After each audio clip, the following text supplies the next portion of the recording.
war for remote work versus in-office work has been raging for like 3 years. But if you are a fan of remote work, there's some recent trends that are pretty troubling that might put it in jeopardy. In today's video, I'm going to cover some of the things that have recently happened and how they might change the game for those who are fans of remote work. Let's go.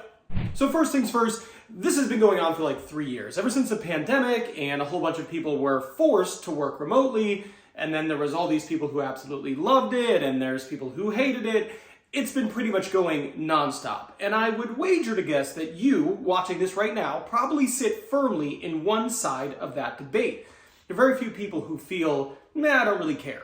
It's pretty polarizing. However, since this has been going on, one of the things that you've seen recently is there's no shortage of articles where people are praising the benefits of remote work.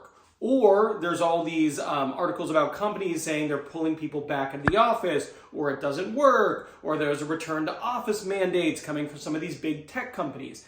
So it's been raging on for about 3 years, and it's like a pretty firm tug of war between these two very different business models. Can we have everybody working from home, or do we need people in the office 5 days a week in order to be effective? But recently, some new articles have been popping up, like these. And these articles, well, if you are a fan of remote work, it is bad news. It's basically talking about how there are people secretly working multiple remote jobs at one time. I've seen several articles in the last couple of weeks about people who are working 3 or 4 different remote jobs, making hundreds of thousands of dollars extra on top of their salary by working a handful of jobs.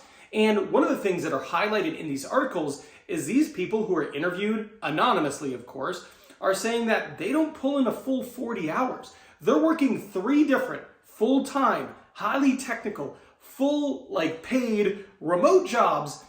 And between all 3, they're doing less than 40 hours a week and they're making like $400,000. I've seen a lot of these. I even saw one article where someone said they were working like 8 different remote jobs. Now, this isn't against federal regulations or against any state law, so this isn't actually a crime. But it is a breach of employment contracts. And this is definitely a fireable offense. Like if you are working multiple remote jobs and one of your companies finds out about the other, they are going to fire you.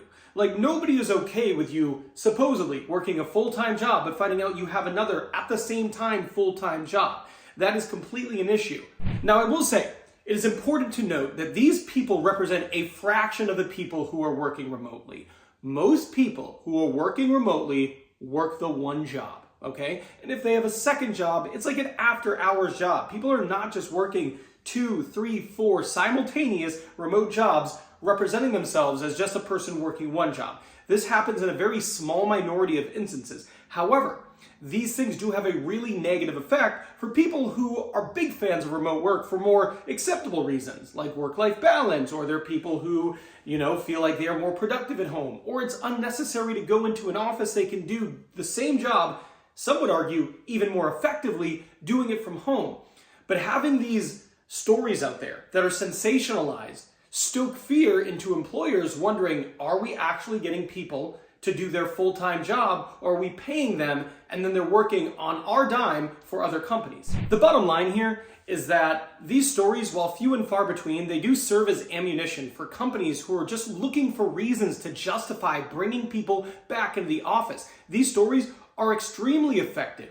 If you want to say, hey, here's why we can't do it. We have to protect ourselves against this. They serve as great ammunition for that. Now, the reality is that is not why companies are doing it. They might point to that, but the reality is most companies want to bring employees back into the office for just a couple of reasons. Now, the first big one is just middle management, right? Middle managers want to be able to see their people. There's a lot of managers out there who are micromanagers, and it's a lot easier to micromanage someone who is next to you. You can't micromanage someone who's a state away. It is much harder to do.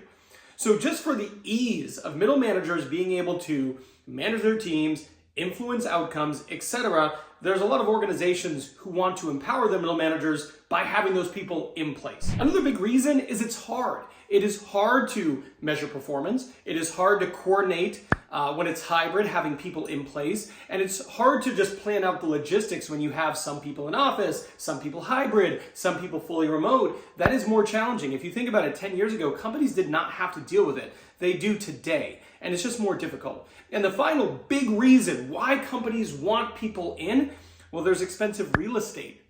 They have these huge offices that have been sitting empty. We're talking about really expensive multi-year leases or companies who flat out own these massive, expensive office buildings. It's an investment, and while it's a sunk cost, they hate to see that open space that they've paid for or they are paying for completely underutilized.